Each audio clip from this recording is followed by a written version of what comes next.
भगवान का विवाह श्री रुक्मिणी जी के साथ में हुआ। रुक्मिणी साक्षात लक्ष्मी है, तो प्रथम विवाह ठाकुर जी का रुक्मिणी जी के साथ में हुआ। रुक्मिणी जी से विवाह के पश्चात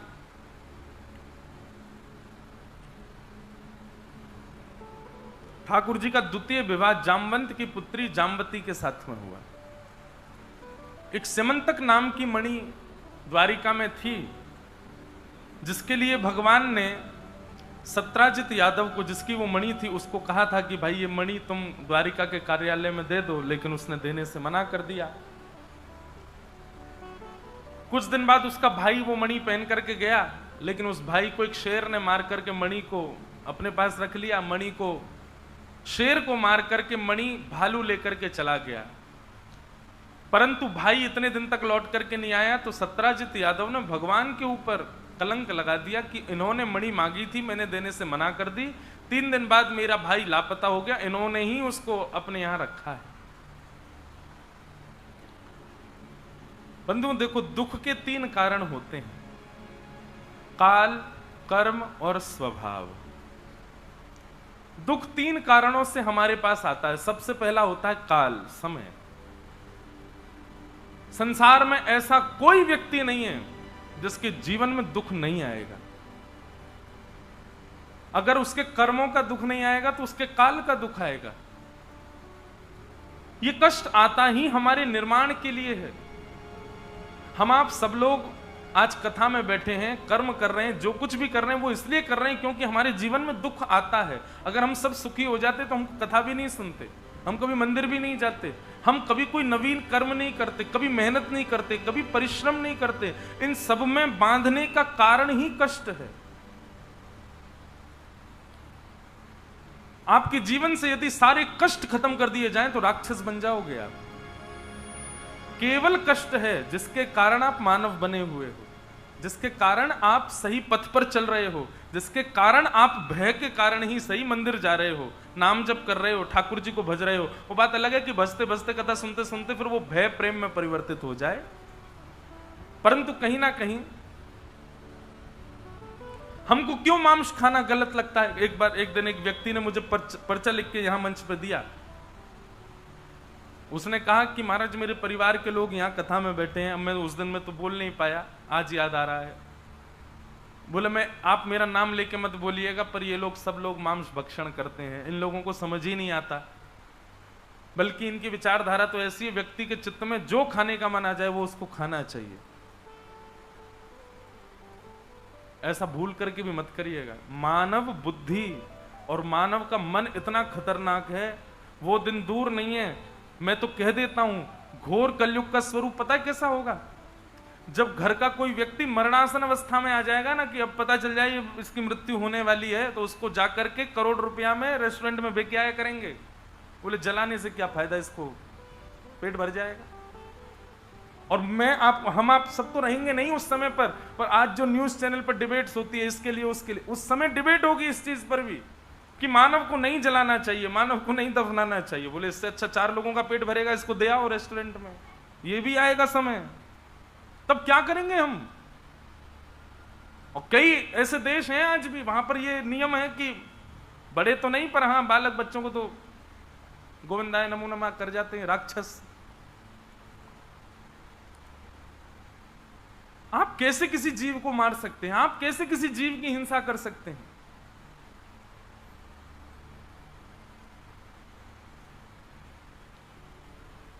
मांस भक्षण ये कदापि अनुचित है। और क्षमा कीजिएगा मैं अगर गलत बोलूं तो मैं पहले ही क्षमा मांग लेता हूं, पर हमारे उड़ीसा के कई क्षेत्रों में और बंगाल में मछली को तो जल तोरई बोल देते हैं।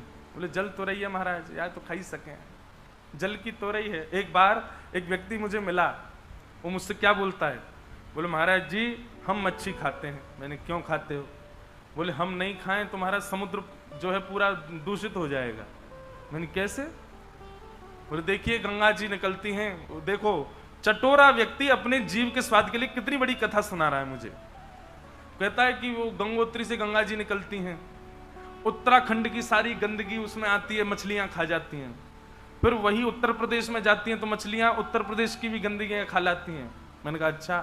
फिर वही बिहार आदि होती हुई जब बंगाल में आती हैं, समुद्र में मिल जाती हैं, तो मछली कितने प्रांतों की गंदगी खाती आई, हमने मछली को खा लिया, तो कितनी सारी गंदगी हमने खत्म। मैंने कहा जय हो देवता।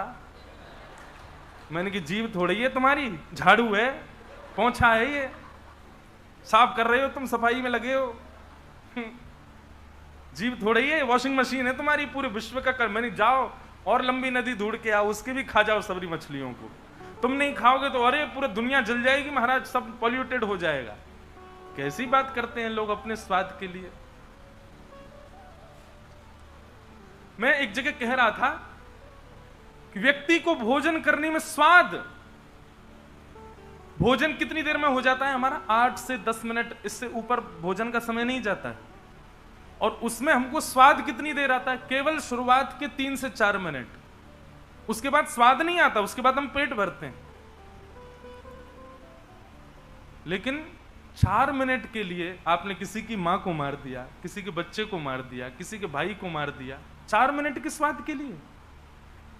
ये राक्षसत्व नहीं है? फिर क्यों रावण को जला रहे हैं हम लोग? रावण कम से कम मांस भक्षण तो नहीं करता था। सत्य बता रहे हैं।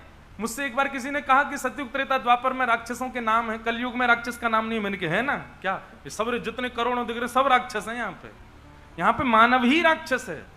और युगों में मानव राक्षस नहीं होते, मानव शुद्ध होते हैं, राक्षस 1-2 होते हैं, पर कलयुग में सब राक्षस हैं। कोई भक्ष खा के राक्षस बन गया है, कोई बुद्धि का राक्षस है, कोई मन से दूषित सोच करके राक्षस बन गया, कोई कर्मों में गलत करके राक्षस बन गया, सब राक्षस हैं। इसलिए भैया ये अवसर मिला है आपको। और एक बात बताएं, शास्त्रों में ऐसी आज्ञा लिखी है कि जो व्यक्ति मांस भक्षण करता है उसके हाथ का जल ठाकुर जी तो बहुत दूर की बात मान लीजिए, उसके पितृ भी कभी स्वीकार नहीं करते। बल्कि जब व्यक्ति मांस भक्षण करता है उसके पितृ यदि स्वर्ग में भी होते हैं ना, तो वहां से धक्का दे दिया जाता है, बोले जाओ तुम नरक के अधिकारी, देखो तुम्हारे वंश के क्या कर रहे हैं बालक। वो कहता महाराज मेरा क्या गलती? बोले तुम्हारी ये गलती कि तुम समझा के क्यों नहीं आए इन लोगों को, मांस भक्षण कर रहे हैं। और नरक में जब उनको भेज दिया जाता है तो जिन जिन जीवों को उसके बालकों ने खाया है वही जीव वहां पर विशाल रूप धारण करके उसके पितरों को खाते हैं। देख तेरा बालक ऐसे हमारे पैर खा रहा था, ऐसे हमारा हृदय खा रहा था, ऐसे हमारा मस्तिष्क खा रहा था, हम तुझे खाएंगे। वो पितृ उस समय इतने नाराज होते हैं, तब पितृ दोष आता है बालकों के ऊपर। कम से कम हमको तो बख्श दो, हम तो भजन करके अपने शुद्ध स्थान पर आ गए, कम से कम हमारे लिए तो गलत मत करो ऐसा। इसलिए भैया मेरी आपसे प्रार्थना है, कभी भी किसी जीव की हिंसा करके मत पाइए, कभी भी इस प्रकार का मांस भक्षण मत कीजिए अपने जीव के स्वाद के लिए। और तर्क वितर्क कुतर्क करने वाले तो अपने शरीर को, महाराज जी शरीर कैसे बनेगा और ये क्या, ये तो साइकिल है, खाएंगे तो ही चलेगा, जो होगा वो क्या, पता नहीं क्या क्या बात कहते हैं लोग। अब हमको इसमें ज्यादा कुछ नहीं कहना, बस इतना है, अगर आपका उद्देश्य श्री जगन्नाथ जी की प्राप्ति है तो अपने भोजन को शुद्ध करो। देखिए भोजन शुद्ध होगा ना, विचार अपने आप शुद्ध हो जाएंगे। एक व्यक्ति ने मुझसे कहा कि मेरा एक प्रेमी है, वो मांस तो खाता है महाराज जी, मदिरा तो पीता है, पर वैसे बहुत अच्छा है, वो स्वभाव का हृदय का बहुत अच्छा है, मैं क्या करूं? मैंने कहा ये तो वही मतलब हो गया कि उसने ब्याह तो मुझसे कर लिया पर प्रेम वो किसी और से करता है, वो चाहता किसी और को है। चल जाएगा ना काम, और चलाना तो चला लो भाई। स्कूल तो आता है पर यूनिफॉर्म पहन के नहीं आता, स्कूल तो आता है पर बस्ता लेके नहीं आता, स्कूल तो आता है पर अपनी किताब कॉपी लेकर के नहीं आता, स्कूल तो जाता है लेकिन पढ़ता नहीं है, क्या काम का फिर? ये नियम बनाए हैं, हम मानवों को मांस भक्षण नहीं करना चाहिए। बहुत अपराध लगता है, बहुत बड़ा पाप लगता है। तो इससे बचिए।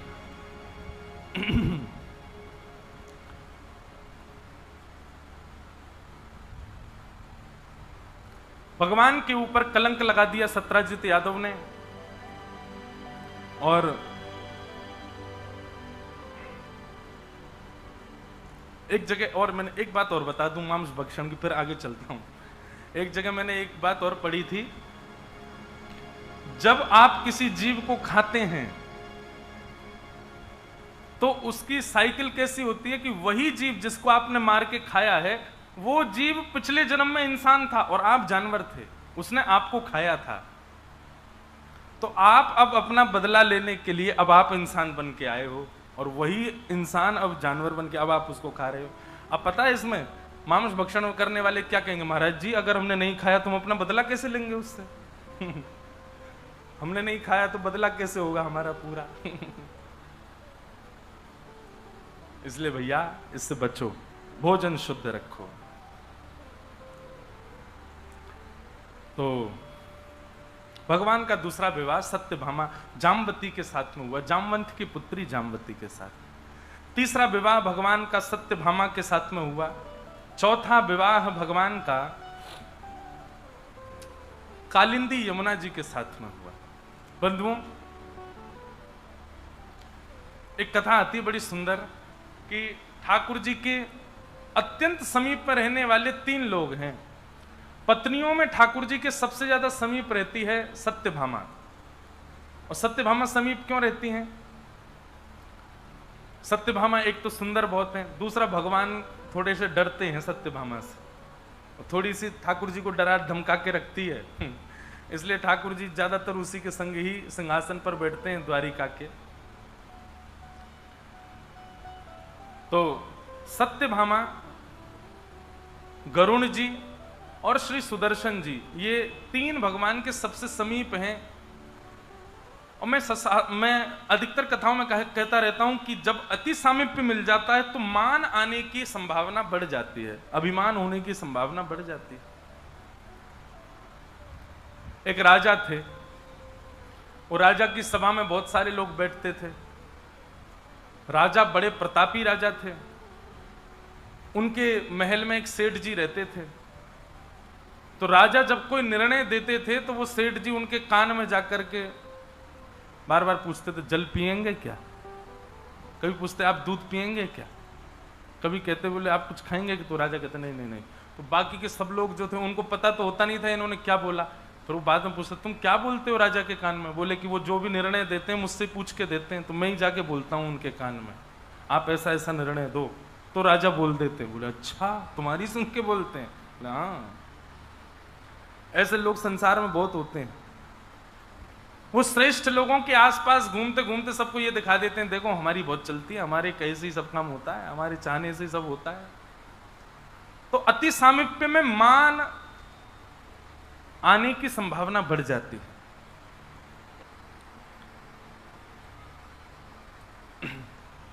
कथा आती है कि भगवान ने हनुमान जी को आमंत्रित किया कि हे श्री हनुमान जी महाराज, आप आइए, आकर के इन तीनों के मान को दूर कीजिए। तो श्री हनुमान जी महाराज द्वारिका पहुंचे, और द्वारिका में जाते ही सबसे पहले सबसे सुंदर वन जो द्वारिका का था उसको उजाड़ना प्रारंभ कर दिया।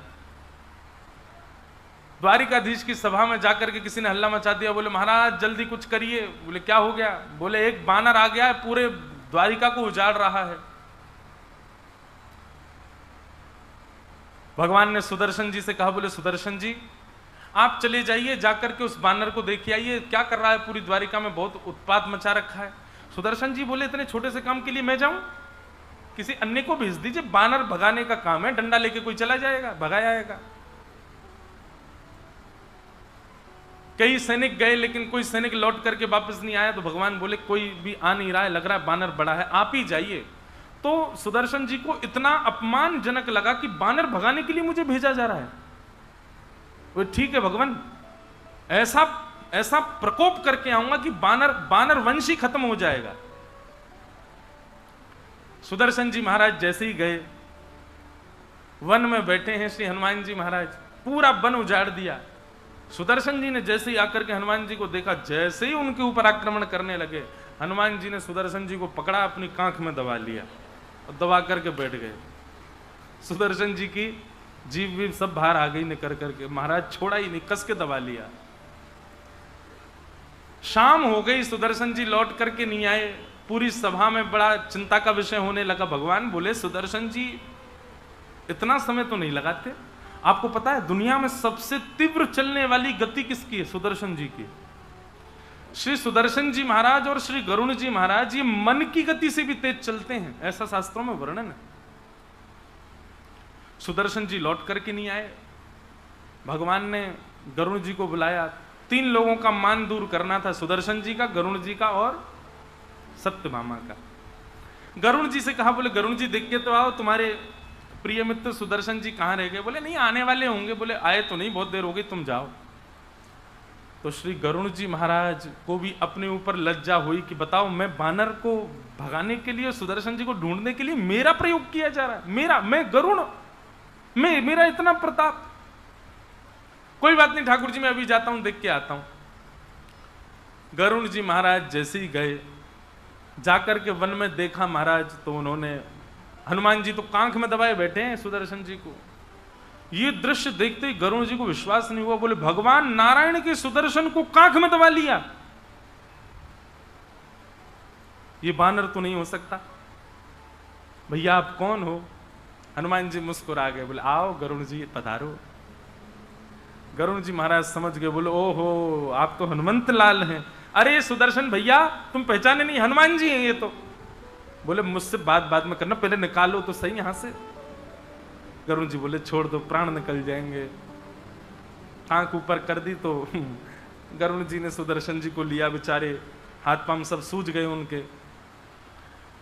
गरुण जी महाराज बोले आप पधारें, भगवान आपकी प्रतीक्षा कर रहे हैं, आप जल्दी चलो। हनुमान जी बोले आप पहुंचिए, आपसे पहले पहुंच जाऊंगा मैं। गरुण जी बोले मेरी गति को चैलेंज? आप मन में सोचो भुवनेश्वर, तुरंत भुवनेश्वर सोचते, अगर आप भुवनेश्वर गए आपको तुरंत भुवनेश्वर दिख जाएगा। मन इतना तेज चलता है, पर मन की गति भी हल्की पड़ जाती है गरुण जी के आगे। हनुमान जी बोले आप पहुंचिए, आपसे पहले पहुंच जाऊंगा मैं। गरुण जी बोले मेरी गति को चैलेंज? मन की गति से तेज चलता हूं मैं। ठीक है हनुमान जी महाराज आप आइए, मैं सब व्यवस्था कर देता हूं वहां पर। हनुमान जी बोले ठीक है निकलो। गरुण जी जैसे ही निकले, क्षण भर से भी कम लगा उनको पहुंचने में, और जैसे ही द्वारिका में सुधर्मा सभा में पहुंचे तो क्या पाया, श्री हनुमान जी महाराज सामने बैठे हैं, करताल लेकर के कीर्तन कर रहे हैं ठाकुर जी के आगे। गरुण जी को आज पहली बार लगा कि मुझे आज तक लगता था मुझसे तेज कोई नहीं चलता, ये हनुमान जी क्या जी, मुझे लग ही नहीं रहा ये वही है। ऐसा लगता है 2 रूप हैं, एक से वहां एक से यहां। लेकिन दौड़ के वहां गए तो वहां हनुमान जी थे ही नहीं, वही हनुमान जी वहां बैठे। गरुण जी आए तो गरुण जी को केला दिया, बोले लो पाओ, आप कह रहे थे हमारी व्यवस्था करोगे, हम आपसे पहले आ गए। गरुण जी महाराज बोले धन्य है। सुदर्शन जी का मान चला गया, गरुण जी का मान चला गया। भगवान ने गरुण जी से हनुमान जी ने गरुण जी से कहा कि ठाकुर जी को आप एक बार निवेदन कर दो, वो आ जाएं, दर्शन दे दें। सुनो एक बात कह देना। बोले क्या? अकेले नहीं आए ठाकुर जी। बोले हाँ रुक्मणी जी के साथ में आएंगे। बोले नहीं नहीं रुक्मणी नहीं, ठाकुर जी से कहो हमारी सिया जी के साथ में आए, सीता जी के साथ में आके विराजे। देखो कृष्ण तो राम जी ही हैं, राम जी कृष्ण के रूप में आए हैं, पर हमारी जानकी जी के साथ में आएंगे तो ही मैं प्रणाम करूंगा, नहीं तो मैं प्रणाम नहीं करूंगा, मैं देखूंगा ही नहीं। ठाकुर जी को जाके बोल दो जानकी जी के साथ में आवे। गरुण जी ने भीतर जाकर के उद्घोषणा करी, बोले हनुमान जी आए हैं। हनुमान जी का नाम सुनते ही 16,100 पत्नियां खड़ी हो गई, आहा जय हो हनुमान जी पधारे हैं। गरुण जी बोले लेकिन उन्होंने कहा है कि ठाकुर जी से कह दो सीता जी के साथ पधारे। सब पत्नियां कहने लगी अब सीता जी कहां से आएंगी। भगवान कृष्ण बोले आप 16,108 में जो सबसे सुंदर है उसको हम थोड़ा बहुत श्रृंगार का भाव बता देंगे, वो अपना श्रृंगार कर ले तो शायद हनुमान जी को सीता जी का भाव लगे और वो प्रणाम कर ले। तो सबसे पहले बिना किसी के कहे अपने आप ही सत्यभामा जी आके खड़ी हो गई। बोले कि ये तो कहने वाली बात नहीं है, सबसे सुंदर मैं ही हूं, मैं ही अपना श्रृंगार कर लेती हूं। रुक्मणी आदि पत्नियां बोली हाँ हाँ इन्हीं को ही ले जाओ। सत्यभामा जी ने और सत्यभामा सच में बहुत सुंदर थी। उन्होंने अपना श्रृंगार किया महाराज। जैसे ही वो श्रृंगार करके पधारी, ऐसी अद्भुत छटा उनकी देख करके निहाल हो गए सब लोग। ठाकुर जी बोले चलें सभा में हनुमान जी के पास? बोले हाँ चलो। जैसे ही सभा में पहुंचे, ठाकुर जी को देख करके तो हनुमान जी के नेत्र सजल हो गए। जय हो मेरे रामचंद्र पधार, मेरे राघव जी पधार गए। ठाकुर जी आकर के सिंहासन पर बैठ गए। भगवान भुजा उठाने लगे, बोले आओ हनुमान गले लगो हमारे। इतने में सत्यभामा बगल में आकर के बैठ गए। हनुमान जी महाराज बोले एक बार जानकी जी को आने दो महाराज, पहले उनको प्रणाम करूंगा फिर आपको हृदय से लगाऊंगा। भगवान बोले बैठी तो हैं। बोले ये तो कोई दासी लगती है हमें। भगवान बोले दासी नहीं है, ये हमारी पत्नी है। बोले अच्छा अच्छा क्षमा, मुझे लगा पता नहीं कोई दासी आ गई। अच्छा मैया प्रणाम। अब तो उनको क्या स्वीकार प्रणाम, वो तो रूठ करके चली गई भीतर। अंदर जाकर के बार बार दर्पण में अपने आप को देखें, रुक्मणी से मैं दासी लग रही हूं कहीं से। बोले वो हनुमान कहते दासी है तो बानर ही ना, बुद्धि तो है नहीं उसमें, मुझको दासी बोल रहा है। ठाकुर जी ने हनुमान जी को हृदय से लगाया, कहा धन्यवाद, आप ही मान का हनन कर सकते हो, इसीलिए आपका नाम हनुमान है। ऐसे ऐसे हनुमान जी महाराज द्वारिका में पधारे और द्वारिका आकर के ठाकुर जी के अति प्रियों का मान मर्दन। देखो मान रहित होने के दो तरीके हैं। एक तो श्री हनुमान जी को प्रणाम किया करो, मान रहित करते हैं। और दूसरा, यदि आप प्रेम लक्षणा भक्ति के उपासक हो तो गोपी गीत का पाठ किया करो। गोपी गीत भी मान रहित करता है। ऐसे श्री हनुमान जी महाराज को हम बारंबार वंदन करते हैं। मंगल मूर्ति मारुति नंदन, सकल अमंगल मूल निकंदन, सकल अमंगल मूल निकंदन, मंगल मूर्ति मारुति नंदन। भगवान ने 16,108 व्याग किए और ये 16,108 जो हैं भगवान के द्वारा बनाई गई प्रकृति ही है जिससे ठाकुर जी ने विवाह किया। भगवान की 8 मुख्य पटरानी जो हैं ये अष्टधा प्रकृति हैं। पृथ्वी, जल, अग्नि, वायु, आकाश, मन, बुद्धि और अहंकार। ये भगवान की 8 मुख्य पटरानियां हैं। हमारे बाहर की 5 प्रकृति, पृथ्वी, जल, अग्नि, वायु, आकाश, ये बाहर की 5 प्रकृति किसने बनाया? 5 प्रकृतियों को भगवान ने बनाया, ठाकुर जी ने बनाया। तो इसका मतलब यह है कि ये कृष्ण लीला में भगवान की पत्नी नहीं है, ये सदा से ठाकुर जी की पत्नियां हैं। 5 प्रकृति, पृथ्वी, जल, अग्नि, वायु, आकाश। फिर इन 5 भूतों में, इन 5 तत्वों के बीच में रहने वाला मानव, इस मानव को भी किसने बनाया? भगवान ने। और मानव के अंदर 4 प्रकृति हैं, मन, बुद्धि, आत्मा और अहंकार। जिसमें आत्मा तत्व जो है ये परमात्मा का ही स्वरूप है। इसलिए आत्मा तत्व को यदि अलग करें तो 3 तत्व बचते हैं, मन, बुद्धि और अहंकार। यहां पर अहंकार का मतलब अभिमान मत समझिएगा। मुझे प्यास लगी और मैंने पानी पिया, यह भी एक अहंकार है। इसको सेल्फ कॉन्शियसनेस कहते हैं, इसको देहाभिमान कहते हैं। मुझे नींद आई और मैं सो गया, यह भी एक सूक्ष्म अहंकार है, तन का अहंकार। उसको नींद आई, मैंने सुला लिया। सब लोग इधर देखो, यहां देखो, यहां देखो। 12:30 बजे के बाद कहीं भी देखना, अभी हमको देखो। तो अहंकार का मतलब यहां पर अभिमान नहीं है। अहंकार का मतलब देह की कुछ इच्छाएं होती हैं, उनमें आपका वश नहीं हो तो वो करना ही पड़ेगा, लेकिन वो अहंकार के अंतर्गत आती हैं। पानी पीना, भोजन खाना, रात्रि सो जाना, अपने तन की स्वस्थता के लिए क्रिया करना, ये सब अहंकार में आ जाते हैं। पर जितना जरूरी है उससे अधिक जब हम अपने शरीर के लिए करने लगते हैं तो वो फिर अभिमान कहलाता है, वो देहाभिमान कहलाता है। मतलब देह तो रोटी दाल चावल में चल जाएगा, पर आप जबरदस्ती पिज्जा खवा रहे हो, ये देहाभिमान है। रोटी से काम चल सकता है पर पिज्जा क्यों खा रहे हो? ये तो जीव के चटोरेपन के लिए खा रहे हो। गुड़ से काम चल जाएगा, लेकिन नहीं हमको जलेबी चाहिए, ये देहाभिमान है।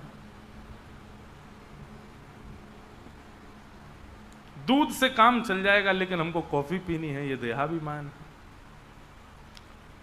ये फिर अभिमान में परिवर्तित हो जाता है। परंतु जितना जरूरी है उतना भोगना वो सामान्य अभिमान माना जाता है, वो पाप कारक नहीं होता। तो हमारे अंदर कितनी प्रकृति हैं? 4, मन, बुद्धि, आत्मा और अहंकार। उसमें आत्मा जो है ये भगवान है, तो इसको अलग करें, 3 बचे, मन, बुद्धि, अहंकार। तो भीतर के 3 और बाहर के 5 कितने हुए? 8। ये 8 भगवान की मुख्य पटरानियां हैं। और फिर आए 16,100, ये कौन है? तो हमारे वेद पुराणों में जितने भी कृष्ण उपासना के मंत्र हैं, कृष्ण की आराधना के मंत्र हैं, वेद मंत्र हैं, वे समस्त 16,100 मंत्र ही भगवान की पत्नियां बनकर के आए हैं। पंडित जी ने आपके हाथ में पुष्प दिया, चावल दिए और कहा भगवान श्री कृष्ण का ध्यान धरो। कस्तूरी तिलकम ललाट पटले वक्षस्थले कौस्तुभम नासाग्रे वरमुक्तिकं तरतले वेणु करे कंकणम सर्वांगे हरिचंदनम सुललितम कंठे च मुक्तावली गोपस्त्री परिवेष्टितो विजयते गोपाल चूड़ामणि। ऐसे जो भगवत आराधना के 16,100 मंत्र हैं, वही भगवान की पत्नियां बनकर के आए। भौमासुर नाम के राक्षस के यहाँ 16,100 राजकुमारियां बंदी थीं। भगवान ने उनको वहां से मुक्त कराया। उनसे तो कहा कि अपने अपने घर जाओ, परंतु वे बोले कि नाथ अब हमको कोई स्वीकार नहीं करेगा, आप ही हमको स्वीकार करो। तब भगवान ने 16,100 राजकुमारियों के साथ में विवाह किया। बोलो द्वारिकाधीश की। लोग बाग ठाकुर जी के विवाह को हमारे आपके विवाह की तरह देख लेते हैं कि ठाकुर जी ने इतने सारे विवाह किए, हमारी आपकी तरह ठाकुर जी का जीवन रहा होगा, हमारी आपकी तरह विषय वासना आदि था। ये सब नहीं विचार करना कभी। ठाकुर जी ने अपनी ही प्रकृति के साथ में, अपने ही उपासना के मंत्रों के साथ में विवाह किया, किसी अन्य स्त्री के साथ विवाह नहीं किया। भगवान के विवाह हुए। आगे भागवत जी में राजा नृण की कथा आती है। नारद जी ने भगवान की ग्रहचर्या का दर्शन किया। भगवान की दिनचर्या भी भागवत में बताई है। ठाकुर जी रोज सुबह ब्रह्म मुहूर्त में उठ जाते हैं और ब्रह्म मुहूर्त में उठने के बाद में ठाकुर जी सबसे पहले उठते ही आसन बिछा करके बैठ जाते हैं और ध्यान धरते हैं अपने समस्त भक्तों का। इसलिए हमारे यहाँ कहते हैं कि ब्रह्म मुहूर्त में जो ठाकुर जी को याद करता है, ठाकुर जी को पता चल जाता है कि मुझे इस समय कोई याद कर रहा है, क्योंकि पूरे दिन तो ठाकुर जी व्यस्त रहते हैं, पर ब्रह्म मुहूर्त में ठाकुर जी भी ध्यान लगा करके बैठते हैं भक्तों का। उस समय जो ठाकुर जी का ध्यान लगाता है, ठाकुर जी को उसके बारे में पता चल जाता है कि मेरा कोई ध्यान कर रहा है। पूरे दिन आप नाम गाओ, ठाकुर जी को पता चले ना चले कोई पता नहीं, पर ब्रह्म मुहूर्त में जो ठाकुर जी का स्मरण करता है, ठाकुर जी को निश्चित पता चल जाता है कि मुझे कोई याद कर रहा है, क्योंकि ब्रह्म मुहूर्त में ठाकुर जी भी ध्यान धरते हैं अपने भक्तों का। और फिर ठाकुर जी नाम जप करते हैं, श्री राधा श्री राधा श्री राधा। किशोरी जी का स्मरण करते हैं, किशोरी जी का नित्य स्मरण करते हैं ठाकुर जी। किशोरी जी के स्मरण के बिना ठाकुर जी का दिन प्रारंभ नहीं हो। इसीलिए जब ब्रज द्वारिका मिलन महोत्सव हुआ कुरुक्षेत्र में, तभी तो सब कृष्ण पटरानियों के मन में एक ही लालसा है कि हम देखें तो सही है राधा रानी है कैसी। जगत नियंता जगदाधार जिनको पूरा विश्व याद करता है, वो सुबह उठ के राधा रानी को याद करते हैं। ऐसी किशोरी जी के हम भी दर्शन करें। ठाकुर जी अपने भक्तों का स्मरण करते हैं, किशोरी जी का स्मरण करते हैं। स्नान ध्यान के बाद सबसे पहले ठाकुर जी गौशाला जाकर के गायों की सेवा करते हैं। अभी तक सूर्योदय नहीं हुआ है, सूर्य उदय से पहले ही ठाकुर जी चले जाते हैं गौशाला में और ठाकुर जी गैयाओं की सेवा करते हैं, गायों को प्रणाम करते हैं, गैयाओं की प्रदक्षिणा करते हैं, गायों के गले पे हाथ फेरते हैं, सुंदर गैयाओं को अपने हृदय से लगाते हैं। और फिर जैसे ही सूर्य उदय होने लगता है, गौशाला में खड़े होकर के ठाकुर जी अपने पांचजन्य शंख का नाद करते हैं द्वारिका में। और जैसे ही शंखनाद होता है, पूरी द्वारिका को पता चल जाता है कि सूर्य उदय हो गया है, अब प्रातः काल हो गया है। प्रातः काल होते ही भगवान शंखनाद करते हैं। बंधु, मैं निवेदन किया करता हूं कि समुद्र मंथन में 14 रत्न निकले थे। उन 14 रत्नों का विभाजन किया गया, कुछ देवताओं को दिया, कुछ दैत्यों को दिया, कुछ दानवों को दिया। 2 रत्न मानव के पास आए। पृथ्वी को दो रत्न दिए गए। पहला रत्न है गौ माता और दूसरा रत्न है शंख। ये दो मानव के रत्न हैं पृथ्वी से मिले हुए। आप लोग कुछ मत कीजिए, केवल दो काम हमारे कैसे रोज कीजिए। इन दोनों का कैसे भी स्पर्श रोज होना चाहिए आपके हाथों से। आपके अंग का कैसे भी स्पर्श शंख से और गैया से रोज होना चाहिए। पर गैया शुद्ध हमारी भारतीय गैया होनी चाहिए, विदेशी गैया नहीं, जिसका कोठा उठा रहता है, जिसके गले में कंबल होता है, वो शुद्ध भारतीय गैया है। वो वास्तव में सुरभि गैया की वंशज है, वो हमको मिली है रत्न में। बाकी ये जो विदेशी गैया है, इसको तो शास्त्रों में गैया ही नहीं कहा, इसको कहते हैं गैया जैसे दिखने वाले दूसरा जानवर है, ये गैया नहीं है। इसलिए शुद्ध देशी गैया और शंख, ये दो आपके तन से रोज छुभने चाहिए। आप कुछ नहीं, 6 महीने तक कुछ मत करो, केवल ये दो काम रोज करो, गैया का स्पर्श और शंख का स्पर्श। 6 महीना में ही आप अपनी बुद्धि में परिवर्तन देखेंगे, आप अपने विचार में परिवर्तन देखेंगे, आप अपने मन की स्थिरता में परिवर्तन देखेंगे, आप अपने कर्म में परिवर्तन देखेंगे।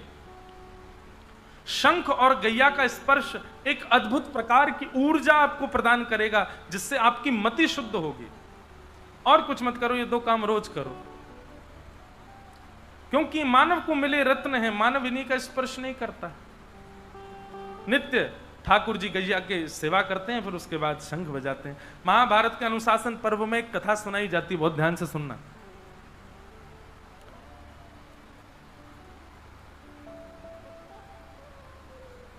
युधिष्ठिर ने भीष्म पितामह से पूछा कि गैया की सेवा का फल क्या होता है। तो भीष्म पितामह कहते हैं कि गौ सेवा का फल तो बहुत बात की बात है, गलती से गैया को छूने का फल क्या मिलता है मैं ये बता देता हूं, और उससे तुम अनुमान लगा देना कि गैया की सेवा का फल क्या होगा। तो अनुशासन पर्व में भीष्म पितामह कहते हैं कि जब व्यक्ति गलती से गैया को छू देता है, मतलब राह में गैया सामने से आ गई और आपने बचने के लिए केवल उसका स्पर्श कर दिया, जीवन में एक बार गलती से गैया छूने के स्पर्श का फल क्या होता है देखिए।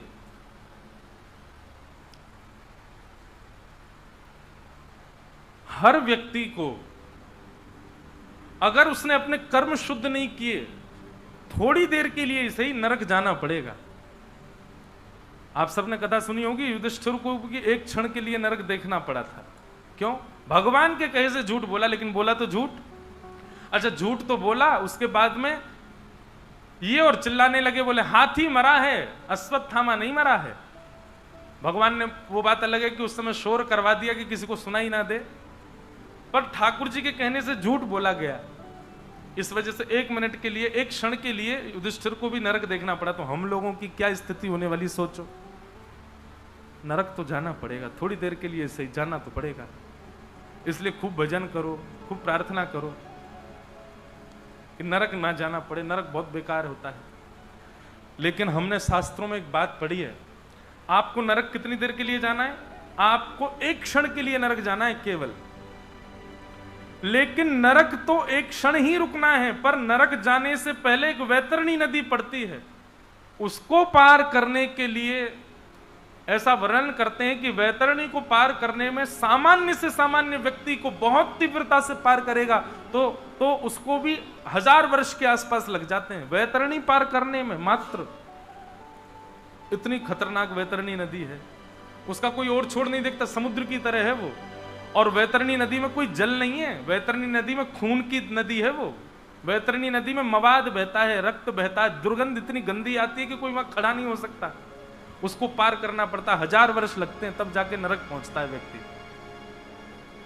1000 ना भी लगते हों हम लोगों के पुण्यों के हिसाब से हमको, लेकिन हम खड़े भी क्यों हों ऐसी दूषित नदी के किनारे? बिना वैतरणी पार किए नरक नहीं जाता। और वैतरणी पार करने में आपको कोई यम के दूत सहायता नहीं करेंगे, आपको ही डूब करके तैर के पार करनी पड़ेगी, तभी आप नरक जाओगे। फिर नरक में आपको 1 मिनट, 2 मिनट, 1 क्षण, 2 क्षण, 1 हफ्ता, 2 हफ्ता, 15 दिन, 20 दिन, महीना, 1.5 महीना, साल, 2 साल, 10 साल, पाप के अनुसार आपको वहां रुकना पड़ेगा। लेकिन नरक से ज्यादा बुरी वैतरणी है। भीष्म पितामह कहते हैं, व्यक्ति जब गलती से गैया का स्पर्श कर देता है और जब वो अपने पाप को भोगने के लिए नरक जाता है, तब वैतरणी के तट पर सुरभि गैया आकर के अपनी पूंछ उसको पकड़वा देती है और कहती है, ये 1000 वर्ष में पार करने वाली नदी हम तुमको क्षण भर में पार करा देंगे। और वो गैया अपनी पूंछ पकड़वा करके वैतरणी पार करा करके उसको नरक छोड़ देती है। अब नरक में 15-20 दिन, महीना, 1 महीना, जितना भी उसको भोगना है, केवल नरक का भोग भोगेगा। ये जबरदस्ती वैतरणी का भोग नहीं भोगना पड़ता, गैया को गलती से छूने से। सोचो, अगर कोई व्यक्ति नित्य मन बना करके प्रेम से, भाव से जाकर के गैया का स्पर्श करे, गाय साधारण नहीं है भैया। हम मानव सब चीजों पर ध्यान दे रहे हैं, मंदिर बनने चाहिए, हमारा सनातन धर्म बचना चाहिए, तिलक बचना चाहिए, ब्राह्मणों का बल बढ़ना चाहिए, वैश्य क्षत्रिय समाज सब अपने अपने भाव रख रहे हैं, सब चीज पर ध्यान रखा जा रहा है, लेकिन गैया पर बिल्कुल ध्यान नहीं दे रहे हैं हम लोग। और क्षमा करें, इसीलिए मुझे लगता है कि आज भी मीराबाई जैसे भक्त हैं, आज भी सूरदास जैसी भक्ति है, पर ठाकुर जी फिर भी निष्ठुर होकर के क्यों बैठे हैं? बोले क्योंकि मेरी गैया प्रसन्न नहीं है। ठाकुर जी इसीलिए रूठे बैठे हैं हम लोगों से। इसलिए भैया, एक बार को एक माला कम जप लो, एक बार को आप वृंदावन एक बार जाना कम कर दो, पर एक माला कम का जो समय बचता है और एक बार वृंदावन ना जाने से जो धन बचता है, उतना आप गौ सेवा में लगा दो, गैया की सेवा कर लो।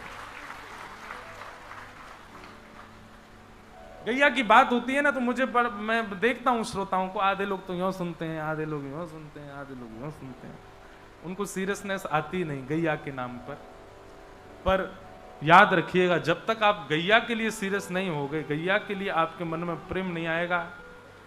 ये प्रमाण है कि जिसको गाय प्रिय लगती है, समझो ठाकुर जी को वो प्रिय लगता है, और जिसको गैया प्रिय नहीं लगती ना, ठाकुर जी जैसे फिर आप जाते हो ना ठाकुर जी के आगे, तो ठाकुर जी भी फिर यूं ही सुनते हैं। जैसे आप गैया के लिए होते, वैसे ठाकुर जी आपके लिए हो जाते हैं। लेकिन जो गैया से प्रेम करने वाला जाता है, ठाकुर जी भी यूं सुनते हैं, गैया का प्रेमी आया है, मेरी गैया का प्रेमी आया है। तो ठाकुर जी नित्य गौ सेवा करते हैं, द्वारिका में भी। आगे भागवत में राजसूय यज्ञ का प्रसंग आया, जरासंध का उद्धार बताया, और ब्रज द्वारिका मिलन महोत्सव हुआ। कहां? कुरुक्षेत्र में। हमसे निवेदन तो किया गया, बोले महाराज जी इसको विस्तार से सुना दीजिए, कैसे ठाकुर जी गैया, ठाकुर जी मिले हैं, पर ये सब भाव इतने हैं तो सुंदर, पर हमको बस थोड़ा सा, एक तो समय चाहिए, और फिर दूसरी बात हम अपने वश में नहीं रह पाते। उसके बाद मैंने आखिरी बार द्वारिका में ब्रज द्वारिका मिलन महोत्सव कहा था, और मुझे याद है कि मैं 2 घंटा के लिए कमरा में बंद हो गया था, इतना भयभीत हो गया था हृदय से।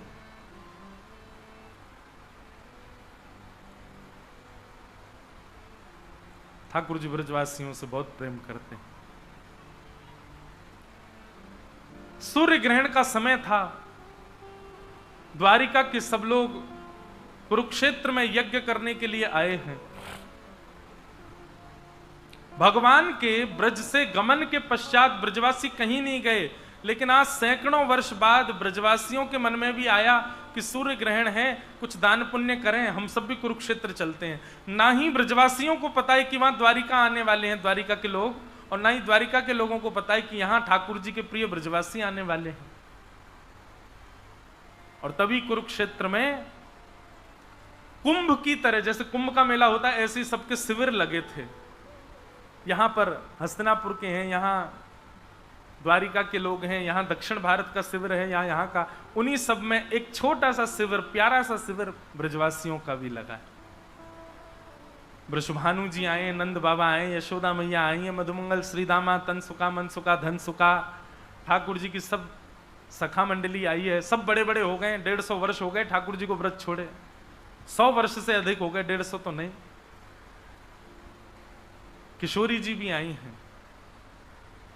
तभी उड़ते उड़ते खबर द्वारिका के शिविर में पहुंची कि ब्रजवासी भी कुरुक्षेत्र में आए हैं। और जैसे ही ये बात पता चली कि ब्रजवासी कुरुक्षेत्र में आए हैं, द्वारिका के लोगों के चित्त में व्याकुलता होने लगी।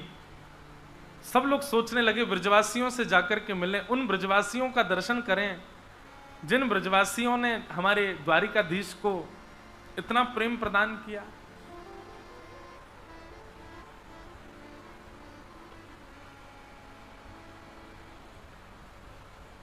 भगवान की समस्त पटरानियां सबके चित्त में आने लगा, हम भी तो जाकर के देखें श्री राधा रानी कैसी हैं। मैं सूक्ष्म में ही सुनाऊं, सब कृष्ण पटरानियां गई हैं किशोरी जी का दर्शन करने। कथा तो थोड़ी और सुंदर ऐसी आती है कि ठाकुर जी की अर्चना चल रही थी, पुष्प अर्चना कर रहे हैं बड़े बड़े वेदज्ञ ठाकुर जी की, सूर्य ग्रहण का समय है। तभी किसी ने दौड़ करके जाकर के सिंहासन पर बैठे हुए द्वारिकाधीश के कान में कहा, लाला यहां कुरुक्षेत्र में तो सब ब्रजवासी भी आए हैं।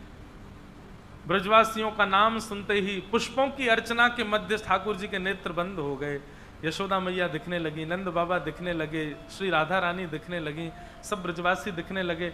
यहां पर जय जय घोष हो रहा है, वेद मंत्रों का उच्चारण हो रहा है। राजा धीराज महाराज, देवकी नंदन, वसुदेव नंदन, गौ ब्राह्मण प्रतिपालक द्वारिकाधीश की जय, सब लोग जय जयकार कर रहे हैं। परंतु द्वारिकाधीश को इस समय ऐसा लग रहा है, पुष्प भी मानो कांटे के समान लग रहे हैं, ये जय जयकार भी मानो ऐसी लग रही है कि कोई कानों में कुछ बहुत तेज चिल्ला रहा हो। इस समय ठाकुर जी की केवल एक ही भावना है कि मैं कैसे भी दौड़ करके जाऊं और अपने सब ब्रजवासियों से मिल लूं। ठाकुर जी तुरंत खड़े हो गए सिंहासन पर, और जैसे बेसुध हो जाता है कोई व्यक्ति, ऐसे ठाकुर जी चल पड़े, पूछने लगे कहां है ब्रजवासियों का शिविर। ठाकुर जी निकलने ही वाले थे, तभी क्या देखा, सामने से अत्यंत वृद्ध दो लोग आ रहे हैं, और वो कोई और नहीं नंद बाबा और यशोदा जी हैं। उनको पता चला कि हमारो लाला यहाँ पे आयो है, बाकी तुलसी अर्चना चल रही है, पुष्प अर्चना चल रही है, तो एक एक पुष्प अपने हाथ में लेकर के नंद बाबा और यशोदा भी आए कि अपने लाला के चरणन में हम भी अर्पित करेंगे। वो पुष्प ठाकुर जी को देख करके इतनी पीड़ा हो रही है कि नंद बाबा यशोदा आए और वही भी पुष्प लेकर के आ रहे हैं मेरे चरणों में अर्पित करने के लिए। ठाकुर जी दंडवत लेट गए सामने। यशोदा मैया के नेत्रों की ज्योति कमजोर हो गई है। मैया को किसी ने बताई, बोले मैया कन्हैया तुम्हारे चरणन में प्रणाम कर रहे हो। जैसे ही यशोदा मैया ने सुनी कन्हैया प्रणाम कर रहे हो, 100 वर्ष से अधिक हो गए, तुरंत यशोदा मैया नीचे गिर पड़ी, लाला को हाथ पकड़ लियो, पकड़ करके मानो द्वारिकाधीश बन गए अब ठाकुर जी। ऐसे उनको समेट रही हैं जैसे छोटे बालक को कोई गोद में लेटाता है अपने, ऐसे ठाकुर जी के खूब, अब तो बड़े हो गए ठाकुर जी। ठाकुर जी की आयु 17 वर्ष से ऊपर नहीं होती, कभी भी 16-17 वर्ष के ही रहते हैं। वैसे तो ठाकुर जी 125 वर्ष के हो गए, परंतु यशोदा मैया ने ऐसे गोद में उठाए और अपनी गोद में जैसे बालक को मैया लेवे, ऐसे ठाकुर जी को ले लिया, और मैया तो अपना पयोधर भी ठाकुर जी के मुख में देने लगी कि मेरो लाला आगे हो, मेरो कन्हैया आगे हो। ठाकुर जी भी नन्हे से बालक के भांति 16,100 पत्नियां खड़ी हैं, बड़े बड़े वेदज्ञ खड़े हैं, बड़े बड़े राजा खड़े हैं, सबके सामने ठाकुर जी भी मैया के अंक से लिपट गए और मानो कह रहे हो कि मोए अपना पयोधर पिवाए दे मैया, बहुत दूर से भूख लगी है।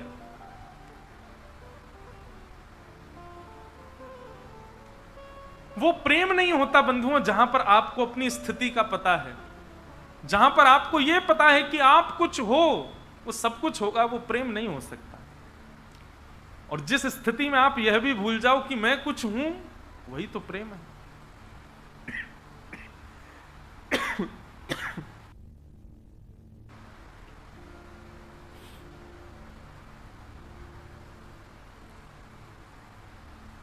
ठाकुर जी के कान में नंद बाबा कहने लगे, बोले लाला कहा कर रहे है?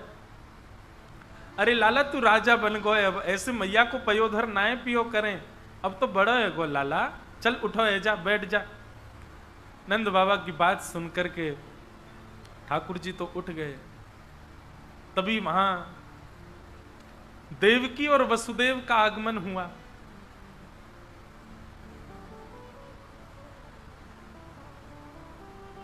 नंद रानी के कान में किसी ने बताया, बोले यशोदा मैया, श्री देवकी मैया आपके सामने खड़ी हैं।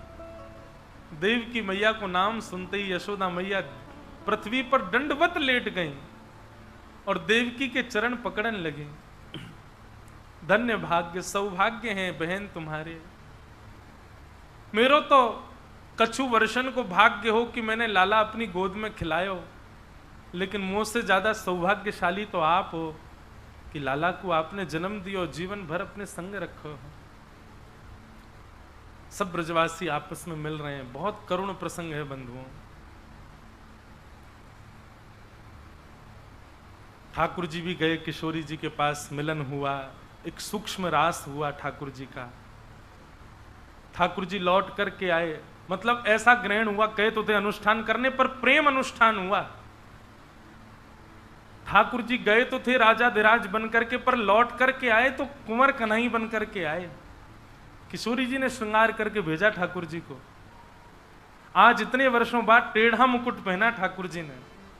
आज इतने वर्षों बाद किशोरी जी की कामर अपने दोनों भुजाओं में ऐसे डाल करके ठाकुर जी आए हैं। किशोरी जी के अंग की सुगंधी ठाकुर जी के अंग से आ रही है। अब द्वारिका में तो ठाकुर जी सीधे सीधे चलते हैं, पर आज ठाकुर जी की चाल वही बाकी चाल चलते भय आ रहे हैं। द्वारिका के लोगों ने एक क्षण के लिए ब्रज के श्याम सुंदर का दर्शन किया। किशोरी जी ने श्रृंगार करके भेजा है।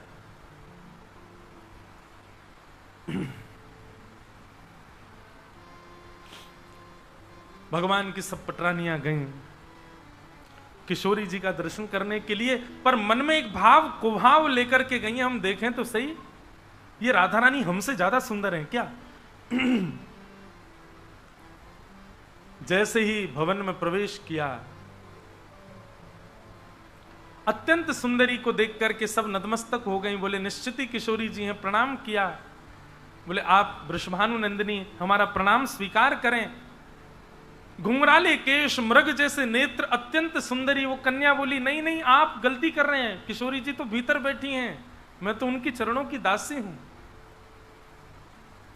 भगवान की अष्टपटरानियों का मान वहीं मर्दन हो गया।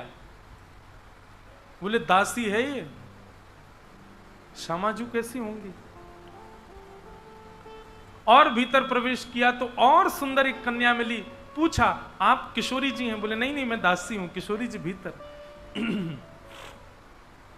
धीरे धीरे धीरे धीरे मान कम होता जा रहा है। एक से एक सुंदर दासियां मिलती जा रही हैं। एक समय तो ऐसा आया, रुक्मणी आदि ने अपना मुख छुपाना प्रारंभ कर दिया। हम काय बात की सुंदर मानती हैं अपने आप को? ये दासियां हमारी लज्जा उड़ा रही हैं, ये दासियां हमारे रूप को फीका कर रही हैं। किशोरी जी के आगे कैसे बैठ पाएंगे हम?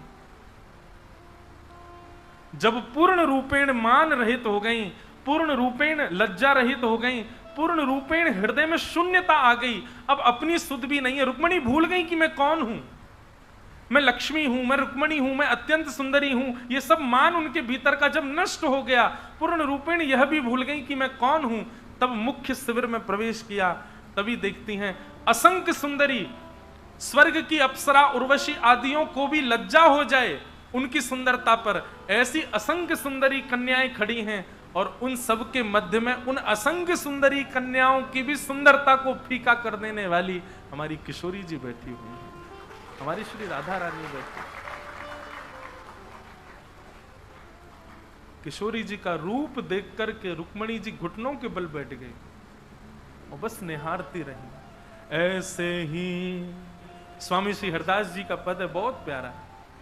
ऐसे ही देखत रहूं तो मैं जन्म सुफल कर मानूं। ऐसे ही देखत रहूं तो मैं जन्म सुफल कर मानूं।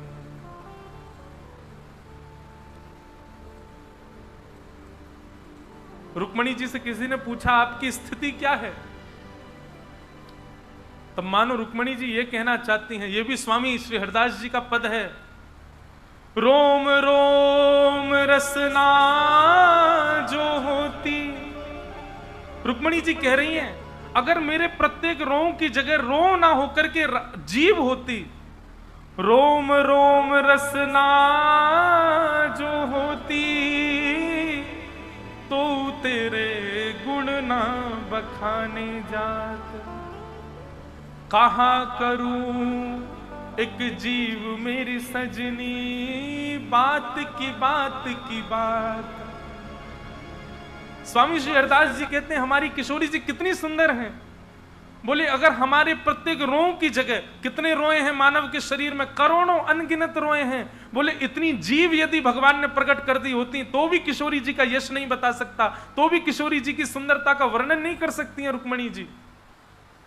इतनी सुंदर है हमारी श्यामा जी। बंधुओं, रुक्मणी जी के प्रसंग में आता है कि रुक्मणी जी अपने जीवन में सबसे एक बात कहती हैं कि मैं सबके बगैर रह सकती हूं लेकिन द्वारिकाधीश के बिना नहीं रह सकती। पर आज रुक्मणी जी की स्थिति बदल गई। रुक्मणी जी ललिता विशाखा के चरणों में लेट करके कह रही हैं मैं द्वारिका छोड़ने को तैयार हूं, पर अब मैं किशोरी जी के बिना नहीं रह सकती। मुझे किशोरी जी के चरणों की सेवा प्रदान कर दो। और सेवा में कुछ नहीं चाहिए, केवल ये मुझे दिखती रहे, मैं इनको देखती रहूं।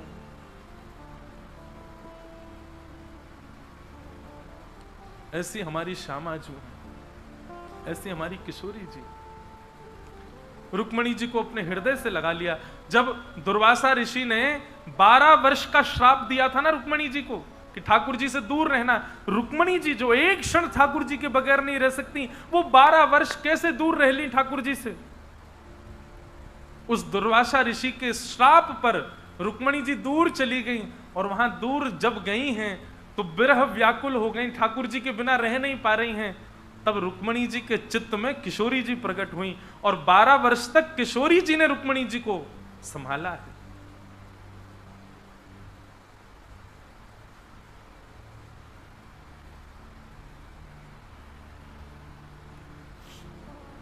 ऐसी हमारी किशोरी जी,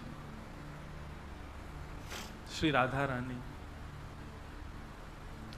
12 वर्षों तक श्री रुक्मणी जी का अगर प्राण की रक्षा किसी ने की है तो वो हमारी श्यामा जी ने की। हमारे ब्रज में कहते हैं हे किशोरी जी, साधन हीन दीन में राधे, साधन हीन। नेत्र बंद करके सब लोग, आज कथा का विश्राम है, किशोरी जी का स्मरण करो। और बंधुओं, किशोरी जी का स्मरण रूप भाव से नहीं कर पाओगे आप, इसलिए केवल राधा शब्द को ही किशोरी जी का रूप मान करके उसी का स्मरण करो और प्रार्थना करो। साधन हीन दीन में राधे, साधन हीन दीन राधे, तुम करुणा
कृष्णदास भक्त की मैं कथा सुनाता हूं।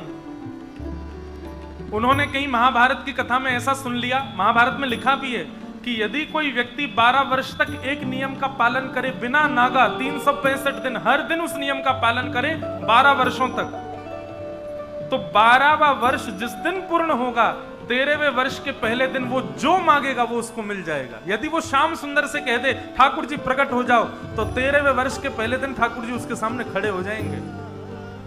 बस नियम टूटे ना, छूटे ना। 12 वर्ष तक एक दिन भी नागा नहीं होना चाहिए नियम में। कृष्णदास ने जब ये बात सुन ली तो वो रोज उसने एक नियम बनाया कि उसने फूलों की बगिया बनाई और फूलों के बगीचे से रोज पुष्प तोड़ता, एक माला बनाता और अपने हाथों से जाकर के ठाकुर जी को पधराता।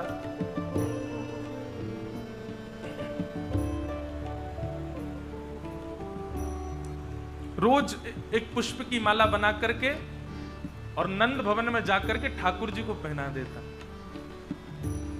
और माला पहना करके ठाकुर जी के कान में बोलते, ठाकुर जी इतने दिन हो गए, अब इतने दिन और बचे हैं। ठाकुर जी 5 वर्ष हो गए, अब केवल 7 वर्ष और बचे हैं।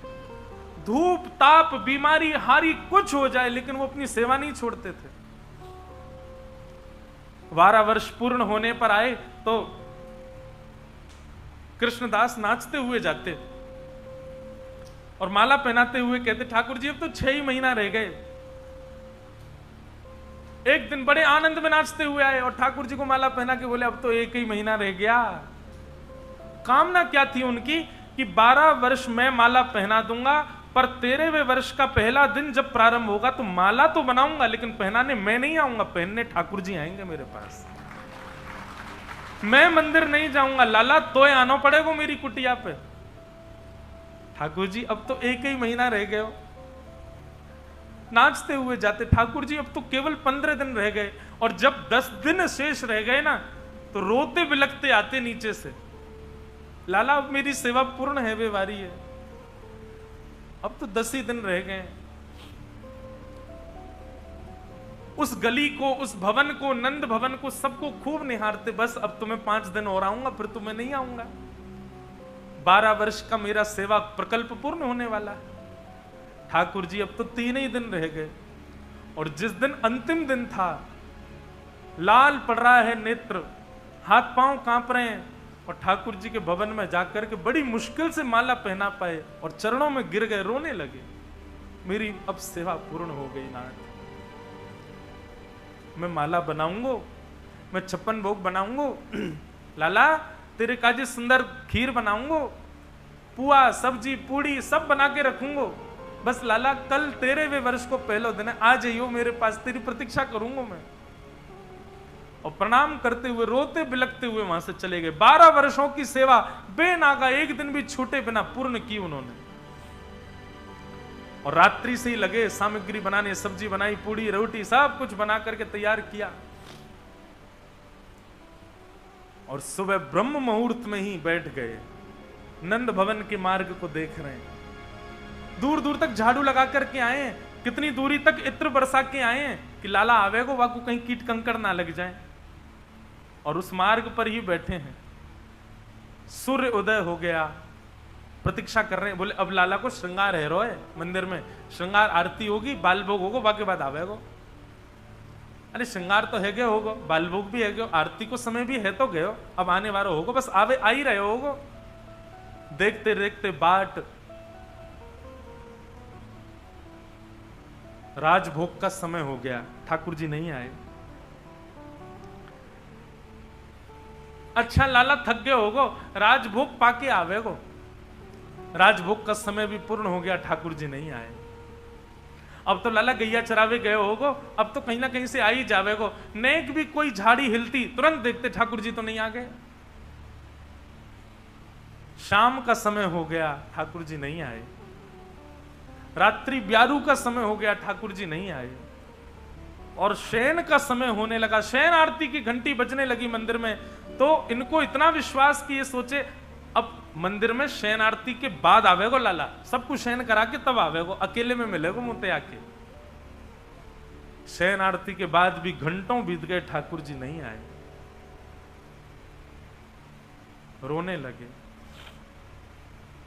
और सोचने लगे मैंने कोई कमी छोड़ी 12 वर्ष में? लाला तू आयो नहीं?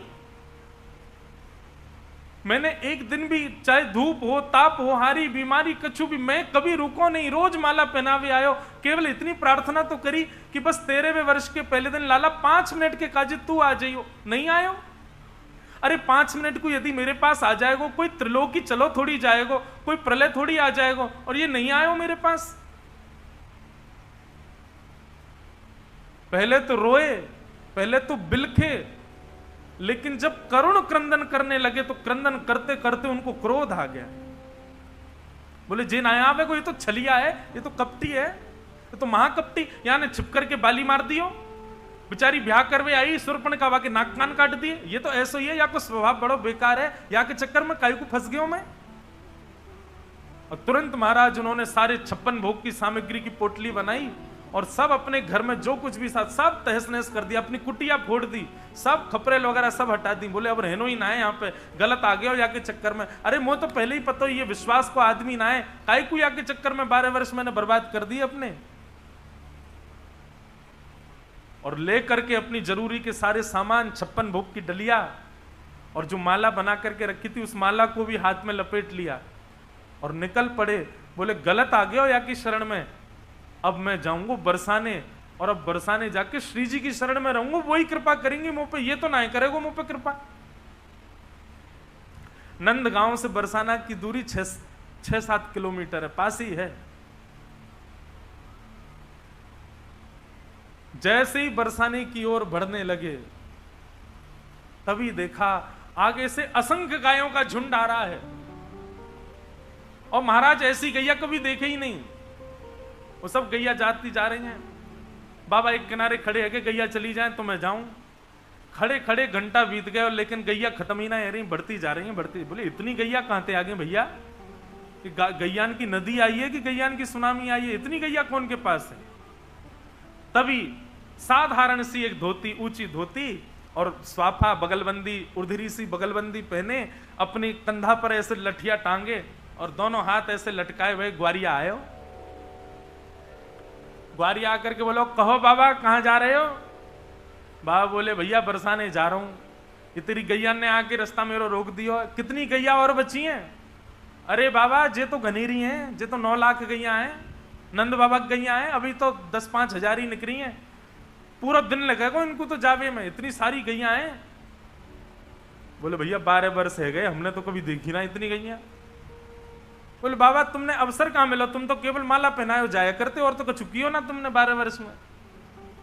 बोले अरे तो कैसे पता मैं माला बना के ले जाऊं? बोले मोए का पूरे नंदगांव में पता है कि बाबा एक ही काम करे, केवल माला बनावे ठाकुर जी को पहना दे। लेकिन बाबा आज रात्रि में कहां जा रहे हो और ये सब सामान तुम्हारा? कृष्णदास जी बोले अरे कहा बताऊं या छलिया के चक्कर में पूरा जीवन मैंने बर्बाद कर दिया, अब या को छोड़ करके मैं श्री जी की शरण में जा रहा हूं, वहीं रहूंगा किशोरी जी के पास। अब तू जल्दी अपनी गैयान को या तो रोक दे, मुझको जान दे। बोले बाबा ने एक देर बैठ जाओ, मुझको तो सुगंधी सी आ रही है, मुझे ऐसा लगा 56 भोग हैं तुम्हारे पास, इन्हें पवाए दो हमें हूं। बोले हम बे भूख तो मुँह लग रही है, चल बैठ जा, दोनों पामेंगे। ग्वारिया बैठ गए, कृष्णदास जी बैठ गए, 56 भोग की डलिया लेकर के रख दी सामने। बोले ले पाले। ग्वारिया बोले बाबा मेरे हाथन में तो गोबर लग रहा, गंदे संदे हाथ है रहे, मैं कैसे खाऊंगा? एक काम कर दे बाबा, तू एक बार स्वयं खा लेकर, दूसरी बार फिर मुझे खवा देकर, अपने हाथन से खवा दे। कृष्णदास जी बोले हम बे है तो नंदगाम को ही ना, ऐसे ही तेरा ठाकुर है, वो केवल सेवा करानो जाने, बदले में कछु ना दे, ऐसे ही तू है। हम भैया हाथ धोके ना आया सके, दारी के यो कह रहा हूं मैं खवाए दे। बोले बाबा गुस्सा काई को रहो, खवा दे। अब कृष्णदास जी एक बार स्वयं पावे और दूसरा भाव उठा करके ग्वारिया को खवावे। खवाते खवाते कृष्णदास जी ने देखा तो वो ग्वारिया रो रहा था, नेत्रों से आंसू गिर रहे हैं। कृष्णदास जी बोले भैया रो काई को रोए? ग्वारिया बोलो आज या मारे रो रहा हूं कि 12 वर्ष में बाबा तेरी माला के बगैर एक दिना भी नहीं रहो मैं, लेकिन आज तेने मुझको अपनी माला नहीं पहनाई, आज तेरी माला की बड़ी याद आ रही है मुझको। कृष्णदास जी समझ गए, बोले कौन हो तुम? इतने में त्रिभंग लली श्याम सुंदर प्रकट हो गए। और प्रकट है करके बाबा के सामने खड़े है गए। बोले बाबा देख ले, मैंने अपना वचन निभाई दियो, और ये सत्य घटना है बंधुओं। 13वें वर्ष को पहला दिन है और मैं आ गया तेरे सामने, चला जा अब माला मोकू पहना दे और मेरे गले लग जा, और बाबा तू अपनी कुटिया का ही को तोड़े आयो, चल जा बाकू दुनिया बना ले दोबारा और यहीं रह, कहीं जावे की जरूरत ना है। कृष्णदास जी ने जैसे ही ठाकुर जी को देखा, नेत्र बंद किए और तुरंत अपनी सामग्री सब समेटने लगे। ठाकुर जी बोले क्या कर रहे हो बाबा? मैं तेरे सामने खड़ा हूं, तू क्या कर रहा है? बोले वो कर रहा हूं जो करना चाहिए। और सब सामग्री समेट करके और सब उठा करके चौकड़ी मार के बाबा भागो बरसाने की ओर। ठाकुर जी पीछे पीछे भागो, ए बाबा कहां जा रहे है? कृष्णदास जी बोले 12 वर्ष तक तेरे सामने मुंह करके खड़ो रहो, तेने एक बार भी अपनी आंख ना पलकी, और एक बार बरसाने की ओर कहां मुड़ गो? तू प्रकट है गो मेरे सामने, अब तो जीवन भर श्री जी के पास ही रहूंगा। मोकू तेरी सेवा की प्राप्ति की चाबी मिल गई है। बोले किशोरी जी के ही अधीन हो तुम, उनकी शरण में रहूंगा तभी आओगे। और ठाकुर जी पीछे भागते रहे, कृष्णदास जी पकड़ में ही नहीं आए, सीधे जाके बरसाने ही रुके। और जाते ही किशोरी जी की शरण में जाते ही पुजारी ने पूछा, अरे बाबा कहां ते आयो, कहा नाम है तेरो? नाम ही बदल दिया। बोले अब तक कृष्णदास था, अब राधा दास हो गया हूं, अब मेरा नाम राधा दास है। ऐसी हमारी श्यामा जी, हमारी किशोरी जी, उनके आश्रय के बिना ठाकुर जी कृपा नहीं कर सकते बंधु। और कृपा करेंगे भी ना ठाकुर जी बहुत समय में करेंगे और इतराते भय करेंगे, ज्यादा भाव खाएंगे। अगर अकेले इनके पास गए तो श्री जी की शरणागति ग्रहण कर लोगे तो ये इतराएंगे नहीं, ज्यादा भाव नहीं खाएंगे, सहज हो जाएंगे। हमारे ब्रज में कहते हैं, हमारे माई श्यामा जू को राज, जाके अधीन सदा ही सांवरो, या ब्रज को सिरताज। हमारे माई श्यामा जू को राज। ऐसी किशोरी जी को हम प्रणाम करते हैं। अब हम भाव तो अंत में गाएंगे, हमको जल्दी कथा पूरी करें, फिर नहीं फ्लाइट छूट जाएगी हमारी। आगे कुरुक्षेत्र मिलन हुआ, तत्पश्चात भगवान के सखा सुदामा जी का चरित्र सुनाया गया। कई बार विस्तार से आप सबने श्रवण किया ही है। भगवान के यदुवंश को श्राप लगा, सब लोग आपस में झगड़ करके मृत्यु को प्राप्त हो गए। बलराम जी अपनी लीला पूरी करके क्षीर सागर में प्रवेश कर गए। भगवान एक वृक्ष के नीचे जाकर के बैठे, भेलिया ने बाण मार दिया। भगवान ने उद्धव आदि को ज्ञान उपदेश दिया और कहा कि अब मैं अपनी लीला पूरी करके प्रस्थान करूंगा। कहां प्रस्थान करेंगे? तो भगवान की लीला पूर्ण हुई, ठाकुर जी दिव्य ज्योति में परिणत हो गए। 7 बार आकाश में भ्रमण करते हुए जब वेदव्यास जी ने भागवत की रचना की तो तिरोधाय प्रविष्टोयम श्रीमद् भागवतार्णवम, ठाकुर जी की जो वो दिव्य ज्योति है वही भागवत जी में आकर के विद्यमान हो गई। बोलो भागवत महापुराण की। द्वारिकाधीश ने अपनी लीला पूरी की। अर्जुन ने ये बात जाकर के हस्तिनापुर में सबको बताई। परीक्षित को राजा बना करके पांडव स्वर्गारोहण को चले गए। परीक्षित को कलयुग मिला, कलयुग को 5 स्थान दिए। स्वयं कलयुग के कारण परीक्षित को 7 दिन में मरने का श्राप लगा। वे गंगा के तट पर गए, वहां सुखदेव जी आए और उन्होंने 7 दिन पर्यंत उनको भागवत की कथा सुनाई। आज कथा का विश्राम दिवस। परीक्षित जी से सुखदेव जी कहते हैं, परीक्षित तुमने 7 दिन कथा सुनी, अब मुझे केवल इतना बताओ, क्या तुम मरने वाले हो? परीक्षित जी महाराज बोले, 7 दिन पहले मेरी बुद्धि कहती थी कि मैं मरूंगा, पर अब मैं कहता हूं कि मेरी आत्मा तो नित्य मुक्त शुद्ध है, वो भगवान को प्राप्त करेगी, मेरा शरीर यहीं रह जाएगा। शरीर की मृत्यु होती है, आत्मा की मृत्यु नहीं होती। भगवान बोले बस। सुखदेव जी बोले, यही बात तुमको समझानी थी कि आत्मा कभी नहीं मरती है।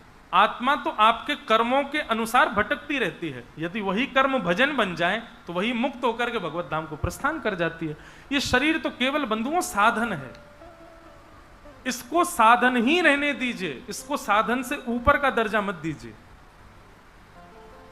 लेकिन हमारे अंदर क्या है कि बातें केवल कथा तक रहती हैं, उसके बाद हम सब भूल जाते हैं। ऐसा नहीं बंधुओं, इनको याद रखा करो। ये शरीर केवल साधन है, इसको साधन के भांति इसका प्रयोग करो। इस पर ज्यादा आसक्त होकर के पूरे दिन इसी के लिए लगे मत रहो। ठीक है, इतने आसक्त तो हमें, थोड़ा बहुत इसके लिए करो, पर पूरा समय केवल शरीर की ही भोगों में लगे रहना भगवान से मिलने में वंचित कर देगा हमको। सुखदेव जी महाराज उठकर के व्यासपीठ से वहां से प्रस्थान कर गए। बोलो सुखदेव जी महाराज की। तक्षक सर्प ने आकर के परीक्षित को डस दिया और उनका पांच भौतिक शरीर जल करके राख हो गया और उनकी आत्मा दिव्य रूप धारण करके एक विमान में विराजमान होकर के भगवत धाम को प्रस्थान कर गए। बोलो भागवत महापुराण की। मार्कंडे ऋषि को प्रलय का दर्शन हुआ। उस प्रलय में भगवान वट के वृक्ष के ऊपर करार विंदेन पदार विंदम मुखार विंदे विनवेशयंतम वटस्य पत्रस्य पुटे शयानम बालम मुकुंदम मनसा स्मरामि।